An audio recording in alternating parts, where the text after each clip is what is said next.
Happy Monday, everybody, and welcome into the Graham Lincoln Mac Lane podcast presented by Ingles, the official supermarket of Graham Lincoln and Mac Lane.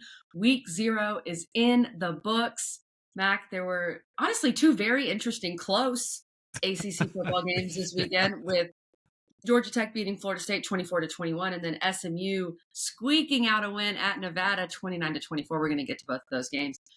Mac, I'm not sure how much we learned, but I think we learned something at least in these. Yeah, maybe we might, where we tricked because now we think one way and it's going to totally flip again. I have no idea, but it was insane, right? I mean, week 0, a great appetizer for the rest of the season. Some people is a main course. They're feeling really good with how their season started, and we're going to jump into all of that. But just, football being back, you're just so happy. We were at church today, and we did this big tailgate. It was awesome. Just after church, probably 3,000 people there. It was so cool to see. And everybody's got their team polos on, and there's a bunch of Carolina people, the real Carolina. There's a bunch of NC State people, Clemson, and they're all coming up to me and just like jacked up for the year and ready to go. And so that got me fired up even more. And kind of got me rejuvenated, Kelly, for week 1 because we're here and we've got some big games to talk about Friday, but a lot to address right now in this episode. We do. And I want to shout out Mac for his grind because I think you woke up at like 4 a.m. this morning to get back from Bristol, to get to church. And then now we're recording this episode. So mad here respect. Well, you know how it goes, KG. Those 1 a.m. go to bed, 4 a.m. wake up to get home. We got to get home. You don't look like that happened to you, so I'm really impressed. But it's hard to fix this face. I am in Dallas, actually, the home of the Stangs. Come on. Here for my nieces, my future niece. She's coming soon, baby shower. So very excited for that. And my brother's an SMU graduate, law school, as we discussed it with Coach Lashley. So watching the game last night with my brother was really fun and stressful. So we're going to get into SMU and all that.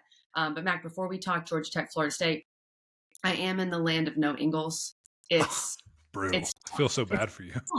It's tough when I get out of here in Texas. It's tough. I'm excited to get back to Ingles. I'm going to definitely make something this week to take down because I am heading to the Clemson Georgia game. That's we're staying with some friends down there, so I need to bring something, obviously. So the dips. You're a big dip girl for tailgating. Great idea. And Mac, for noon game. What you want to make tailgate-wise for a noon game is different, than what you want to make for 7 o'clock. So you got to kind of feel out that process.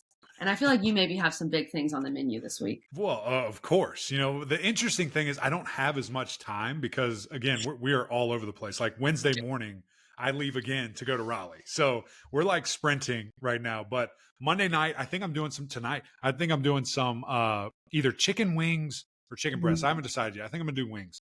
Just to really get ramped up, really get excited. And, of course, Ingles is providing us with all of that. So really quickly, let's get a shout out and a message from our friends at Ingles, and then we are going to dive into Dublin because what the heck happened, Kelly Gramlich? We're going to talk about it all. 1 second. It's time to discover the convenience and time savings of contact-free pickup with Ingles Curbside. Just visit shop.ingles-markets.com or download the app. And your Ingles personal shopper gets to work with specialized training on how to select the freshest items for a pre-scheduled pickup. They'll even text you with updates. You pull up to a designated space and your personal shopper delivers your items right to your vehicle. Fresh, fast, and affordable. It's all in the bag. Ingles. Low prices. Love the savings. Mac, what the heck happened indeed? Okay, Georgia Tech beats number 10 Florida State 24-21 in Dublin, as we've referenced there. The beginning of kind of this new era. I mean, you could say for both teams in a lot of ways, but obviously more new pieces for Florida State. But let's start with Georgia Tech. Let's start with what Georgia Tech did well, Mac, because you and I were talking about this game. What worried both of us was Georgia Tech's defense because they had struggled the previous year. Could they be good enough? And that first drive of the game, I thought, I thought, no, this is going to go like Mac and I predicted that Florida State was going to have their way. They had a great first drive. But shout out to Georgia Tech for bucking up and for being able to just look so much better throughout the game and hold their own, especially on the lines of scrimmage, Mac. I was really impressed with that. Yeah, no, me too, times a million. Just because it was exactly opposite of what I thought the game was going to look like. I mean, if you just showed me the two box scores took away the logos, took away the teams, I would say, okay, the team on the right who had 190 rushing yards, Yep. that's Florida State. The team that couldn't run it, that's probably Georgia Tech because of this big D line, and it wasn't the case. And I want to start up front on the offensive line because those guys played so well, and that was the matchup. You and I talked about it ad nauseum. We talked about it on the huddle. That was like the marquee matchup that I wanted to see because we had one unit that some people who I thought it was a little bit of a reach said the best defensive line in college football. And then we know how good this Georgia Tech offensive line is. Number one rushing attack last year, gave up the least amount of sacks. And I knew they'd have a chip on their shoulder, added a piece or two in there. They dominated. Kelly, they were running in space, pinning down, sweeping through. I mean, it was truly like teach tape. Like there's some stuff you could pull from that game where you can just dial it up and say, this is what it needs to look like every single time. And I thought Jamal Haynes did an unbelievable job setting them up. Like he was so patient. There was one play in particular, KG, where the offensive line, like it was probably an inside zone where you're trying to get like the A or B gap, trying to get to your linebacker double team, and that's kind of where the running back hits it, like right off the center inside of the guard. But because of a stunt or whatever Florida State did, they were just able to wash them down. And when you have a running back that can be patient, see that, which it was a thing of beauty. It was just like the gold sea, just blowing guys out of the way. And he just put his foot in the ground and just bent right off the back of it. It was sick. And that was the par for the course all game long. I mean, they played bully ball. There was a couple of 8-minute, 7-minute drives, 14-play drives. And then for them to have, the moxie to drive down, get it to a field goal, and bam, walk it off. I mean, that is truly, to me, big dog status. Look out. And the future of this team, like the confidence that they're going to have from this, look out. I'm really excited for Georgia Tech right now. Oh, me too. And I think, to your point, Mac, that last drive, when they had the fumbled snap and kind of got pushed back, I thought, oh, you're like, no. it's over. Oh, my gosh. Yeah, I thought this is kind of, no offense, but this is kind of what's happened to Georgia Tech in the past. Like, they're going to blow this. Yeah. And then that big play right after the fumble to get back into field goal range, I thought that was very telling to me. To be able to bounce back from something like that probably would have put them, in the dirt in previous years was huge. And Mac, the O-line, like you said, looked great. This duo of Haynes and Haynes, they complement each other really well. When you look at Haynes King's passing stats, 11 for 16, 146, only 146 yards, but super efficient, no passing touchdowns, but 15 carries for 54 yards. He was so effective with his feet. He is so athletic out of the pocket. Like it is so tough to contain him. And Georgia Tech ran for 190 yards, averaged over 5 yards per carry. In a game like this, that's great because Florida State only averaged 3 yards per carry. They truly, and you heard Brent Key in the post-game interview, run the ball. He had the biggest smirk on his face. Run the ball. They dominated the lines of scrimmage. That is just not what we expected to see. But I also think that's the indication, Mac. That's the indication that maybe Georgia Tech is for real. Because it's not like they won this game because they forced 3 turnovers or they just hit some big plays. They dominated the lines of scrimmage. You can't fake that, as you know. Yeah. And I mean, you think of any, just great team, that's where you have to build. Yeah. Front line back, that's what you have to do. And you get the pieces in place. And really just to put kind of an exclamation point of everything that you and I are talking about here on how dominant they were up front to finish the game, guys, where it's like over. Like you first of all, Florida State, you have to get the ball back. You have to do a takeaway, get a stop. So you're literally playing your absolute hardest. Georgia Tech, you're doing the exact same thing because you want to win. 16-play drive, 6 minutes, walk-off field goal. That is so demoralizing. I've been a part of a couple of those. I don't know if we necessarily were in a win or loss, but we like grounded out to where you're not getting the ball back. That is the best and worst feeling because you're looking across from me. You're saying there's nothing you can do to stop us. We're going to run it right at you and there's nothing you can do. And it's like, I'm getting goosebumps thinking about it. It really is a crazy feeling, but you just get in that mode and you get in that vibe. And when you have a quarterback and a running back as dynamic as those two, they're just the ultimate competitors. I mean, they will you to victories, and I cannot be more excited for Coach Key, more proud of those guys. And again, just to go back to it, because I don't want Georgia Tech fans or anybody to hear us and think that we didn't think Georgia Tech was going to be good. I just thought that this Right. matchup was literally great on great, and who was going to be greater. I did not think that we would see such an overwhelming performance from one of those units like we Mhm. did, and it's incredible. It really Yeah. was. And then on the defensive side, literally the worst unit in college football, the worst unit in the ACC, a complete 180 because of Coach Santucci and those players. Like, you got to make plays, but man, he put them in the right spot. And there's zero chance I thought either one of these things would happen. That's what's so beautiful about this game, About and college also football. nauseating. Yeah, also nauseating if you're on the other side, Yeah. because you didn't see it at all. There's no way you would have thought that would happen. Well, like we said earlier in the episode, the first drive, I thought, all right, Georgia Tech's defense still maybe isn't great, but Florida State looks really good. And then And Georgia Tech walks down and scores. I'm yeah, like, okay, is this going to be kind of a track meet like I thought? Who's going to have the most firepower? And then it for kind of sure. halted. For sure, for sure. And it still did it did hit the under, barely, but we hit the under. So that's good to see, but that's what we kind of thought. But with Florida State, Mac, let's talk about the Seminoles here. Yeah. I think, and remember, Florida State fans who are watching this, you're talking to two Clemson graduates, okay? You're talking to people who have lived the DJU experience. And it just kind of, he looked like he's looked, you know?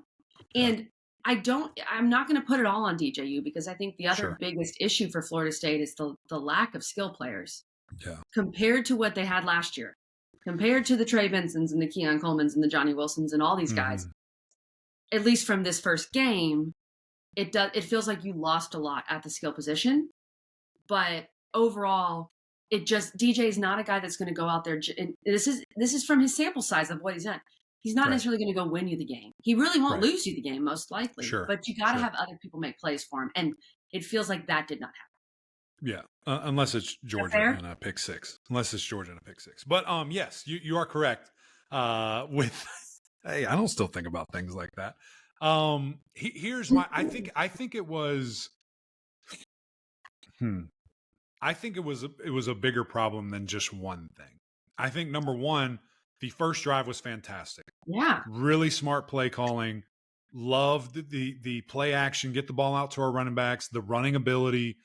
And really, they did two back sets. They did so many two back sets. I'm like, this is sick. I love this.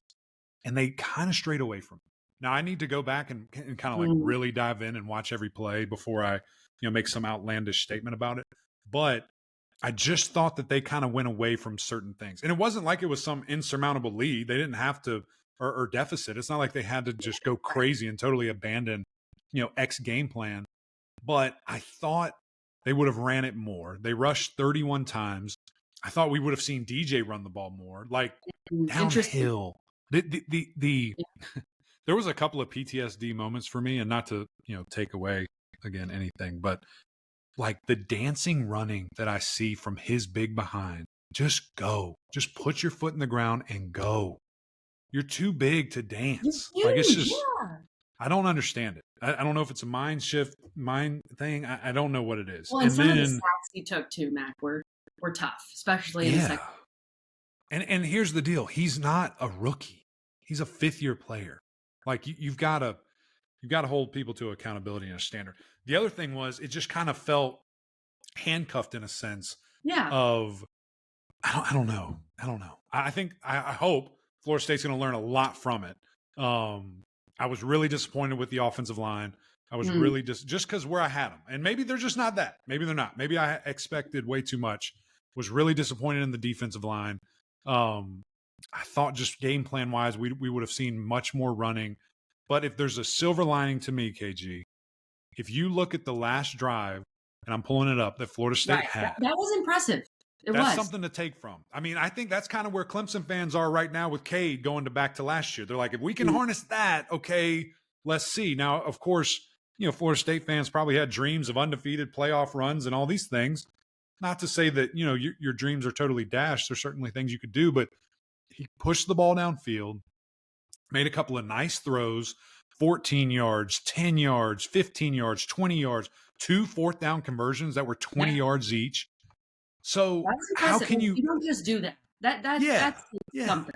And they were two different things. One, they sat back in coverage. He had to find his guy. The other, they heated him up and he went right past their shoulder. So to me, it's how do you channel that drive where it felt relatively perfect of mixture of throwing and running, and how do we just extend that to a whole game? And now look, again, we don't have preseason in college. We don't get to experiment.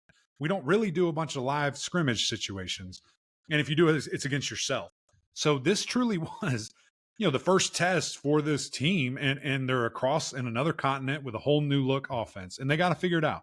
And there's still a lot in front of them, but disappointment to say the least. And I know they are too. So they're going to grow from it. They're going to learn from it. But all the credit in the world to Georgia Tech and what they're able to do and really just dominate. I mean, I know the score is a 3-point game-winning field goal, but it just felt like they were punching them in the face the whole game. Mm-hmm. Just a few more things on Florida State. One thing to add, Mac, they had 0 sacks in this game, which I know Haynes King is mobile and tough to get down, but that's a little alarming if you're Florida State. Only 3 tackles for loss in the whole game. Also tough. You didn't really see much from the defense. You didn't really see them making plays. The other thing, too, is we kind of mentioned this in our preview episode. Like, if you can hit a deep shot, that could really open things up. They could not connect on that. And so it just, if you're going to be conservative and kind of dink and dunk, you got to hit 1 or 2 deep shots, which that was also kind of the DJU experience at Clemson as well in a similar vein. I mean, the halftime stats that DJ put up, where I'm sure you saw this and maybe you sent it to me, 12 of 14, and you're like, all right. Yeah. Air yards, negative 0.1. That's crazy. That's insane for 14 attempts. That's insane. Wow. But it was working at the time. It was working. Yeah. But it just didn't. Wasn't enough. Funny enough, too, 0 turnovers for each team. Yeah. That surprised me a little bit. Yeah. And no flag. I mean, it was not a sloppy game. It was a very well-run game. And it was a great game. From a totally neutral perspective and outsider perspective, it was awesome. I loved every piece of it. But I know that, Florida State wanted more, and I know Georgia Tech's extremely happy, and sure, they're probably saying there's much more we can do. But they look great. They have a great head start. The interesting thing for me, Kelly, is I get to see both these teams this weekend. I will be at Atlanta Saturday night, immaculate and high and exciting. And then Monday, we'll be in Tallahassee, where Boston College comes to town. We'll talk about more of that on Friday. But that game just pretty much became the Super Bowl. And it's going to be really interesting to see where's Florida State's mindset and how do they bounce back very quickly. 100%. I think you're dealing with a similar quarterback from Haynes King to Tommy Castellanos, having to contain him. It's going to be huge. Florida State, way too early, Mac, is a 17-point favorite. Over Boston College? Yes. All right. Go take BC plus 17 right now. Go take that. Yeah. Right now. Hammer it. And do you know what I hate, what I'm mad about now? Not taking the over on Georgia Tech's season win total. Because with this win. But you know who did? I know, Mac. You believe. You believe. Okay. Think about that, though, really quick before we move on. Think about that. Like, this win is literally season altering for Georgia Tech. Yes, 100%. Yes. Postseason, who knows what kind of momentum and belief you get from it. Look out. Look out for the Yellow Jackets. Speaking of something that could have been season altering, SMU's performance at Nevada. Now, okay, SMU fans, this may be the first time you're tuning in or whatever. You beat Nevada. We almost kicked you out. You almost got removed before you even were in. Because we've been very high on the Mustangs, as I think a lot of people have. And I want to preface this by saying, you won. That is all that matters. If just winning the game, when we get to week 7 or even week 3, people won't remember what happened. That's right. They'll just remember that you won the game. That being said, you probably should have lost the game. I mean, it was, Matt, it was rough. The fumbles early on, the pick, Preston Stone struggled.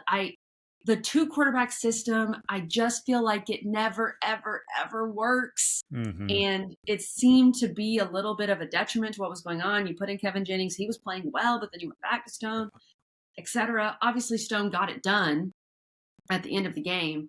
RJ Maryland is a monster. He was so much fun to watch. So good. But I think my main takeaway, Mac, is SMU did not cover the 27. Very disappointed in that. Here's the deal. Very sloppy on offense. Yeah.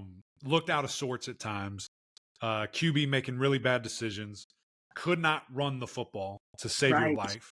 Offensive line, all kinds of dumb penalties, hands to the face, holding, egregious holdings, downfield multiple times. Defense 11 penalties all over the place. 11 penalties for 130 yards, For 125 125. yards. For 125. Outrageous. Oof. Special teams, total blow ups, Mhm. missed tackles, missed assignments, and you won the game. Yeah. Congratulations. It is so much more fun, Kelly, to have lessons and to get cussed out after a win than to get cussed out after a loss. So 100. I think it's one of those things where, hey, you really got to learn. Wake up call. Two sides of the coin for me. You mentioned all the pressure that could be there and potentially is there from joining the league and people like us excited and talking about you, how good you I are. think that was a factor. Maybe it's leaning into maybe you think you're better than you are and you didn't take a team seriously. I don't know. Yeah. I'm not in the meetings every day, but all I know is I think this team's much better than that. I hope this serves as a wake-up call for them and Florida State to lock in because it's a long season. And as you mentioned, week 5, when those two play, nobody's going to be thinking about week 1. They're going to be focused on right now. How are you going to do moving forward? But hey, I think I'm going to pump the brakes a little bit on the ponies till further notice. We'll see. We were talking about contending. We need to reel that back just a little bit until you show us, which I'll be right back on the train as soon as you do it. I think so. I think this was just, almost a comedy of errors. Like things just got worse and worse. Yeah. I think SMU. And it was frustrating. I mean, I'm not a coach. It was frustrating to watch. Yeah. I'm just looking like I was at camp with y'all. I didn't see any of this silly stuff happening. But again, those bright lights come on. It's different. But you're learning all this in a win. That's the most important thing. Yes. And I think so much of this is correctable. 11 penalties for 125 yards, more penalty yards than rushing yards. Yeah. And you won. Now, you only rush for 2.9 yards per carry. That is the concern. Crazy. Yeah. We really thought this team was going to be able to run the ball better. We know they lost a few linemen in the portal and that, maybe there was some concern there. But I also think it's just tough when your quarterback just did not look comfortable. And again, maybe it's because you're doing the 2-quarterback system. And then, of course, they go with Stone in the second half, and he's able to figure things out. So maybe he was coming back from injury. There's something to that, feeling it out, whatever and Jennings it is. Looked good. That's what was weird. He did. That's what was off. And we knew that. I mean, I think we knew both guys were capable. But fourth quarter, Preston turned it on. I mean, I think he had 2 misses, like 125 yards and a touchdown in the fourth quarter alone. And you mentioned RJ Maryland. That dude is a freak. And he did it from we talked about this. I said it, I think verbatim, line him up wide by himself, put him in the slot, put him in the backfield, put him at true tight end. He was everywhere, and they couldn't guard him. He was unguardable. So it's going to be really fun to see. Number one, is that sustainable? They're throwing it to him, 15 times a game. He has 150 yards. And then just 2, what does he do with that? As we continue to get into ACC play, because he's a weapon. I mean, he needs to be the perennial piece that everything else figured out around him. Mm-hmm. I agree completely. And I think the defense played better than the score indicates, like we talked about, some of the fumbles, like the fumble on the punt and all that stuff. Right. Hurt your defense. So, but still, this offense, as we talked about last year, averaged 17 points per game, Nevada. So, this Nevada team's not good. Maybe they're a little better. I don't know. The weather also. They showed some fight. Cold there. I mean, that's why. Yeah, when I heard it was 55 degrees, I was like, what? What are we doing? I just couldn't believe I talked myself out of taking Nevada to cover. That was just, that was obvious, Kelly. Disappointing. Come on. I get it. Yeah. The good news for SMU, though, Mac, I really like this for them that they play Houston Christian next. Yeah. Very much a game where you can get right before you have BYU hopefully. and TCU. You can get right in that game. You can get right. Yeah, you should. I thought it was this game too. No, we'll see. Yeah, no doubt. Hey, real quick before we wrap up, one fun thing, guys, that we're going to do each and every week. We've mentioned to you a ton about Underdog Fantasy, our new partner here, with all these fantasy picks, and we're just kind of going to review with you what we were thinking, what we got right, what we got wrong. And I'll start here first, KG, because I thought this one automatic. I thought I was making a bunch of money. I was doing really well. I had Lawrence Toafili, touchdown. Boom, got it. First drive of the game. Felt great. Jamal Haynes, touchdown. Rushing or receiving. Felt great. He had 2, automatic. Haynes King, 230 yards. I was like, he's going higher than that. This dude's slinging the ball all over the yard. Missed it by 30 yards. Hurt me. Little rain probably had something to do with that in the first half. And then somehow, the Dallas Cowboy offensive line showed up and they just ran the ball all over him. So I'm cool with that. Eric Singleton thought he was going to have a touchdown. None. DJU, my brother, 18. All I needed was 18 rushing yards. The 7. sacks, though. The sacks. 7. I guess. I don't know. I was pretty disheartened by that. And then I had another one with SMU. I was 6 yards away from doing a very nice, beautiful parlay. That didn't happen. The beauty of Underdog is, though, and I'm going to start doing this, Matt, because I do mine. Are you going to start flexing? Where if you get 2 out of 3 right, you make some money. I think I'm going to do that. Because getting all 3, is tough. And of course, I'm out here. I just do, $10. That's me. That's all I did. That's all I did. That's a little different in that regard. But I do like on the app, it really breaks down. Like, it's really easy to use and to kind of see what you did. Haynes King did not throw a pick. Happy for him, but not for myself. Toafili, he missed it by 10 rushing yards. And then I got DJU under 30 passing attempts. I thought that was smart. That was a grand slam. That honestly was probably the easiest pick. Yeah, I agree. That was probably the easiest one. And Toafili touchdown. I felt great about both of those. Yeah, for sure. That's what we have to do. We have to find the one and hammer it. That's what we got to do. But Underdog Fantasy, it is the easiest place to play fantasy sports. You use our code GMPOD.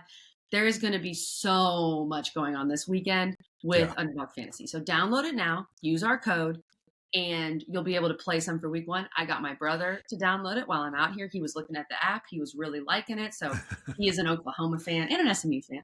So he's going to be playing some this weekend. I'm excited. I'm excited to have some more games and some more options to pick from with Underdog Fantasy. It's all about the options, and they'll have it for you. As you mentioned, GM Pod will, kind of help you out there up to $250. If you put in 50, we'll put in 50. You put in 250, we'll put in 250.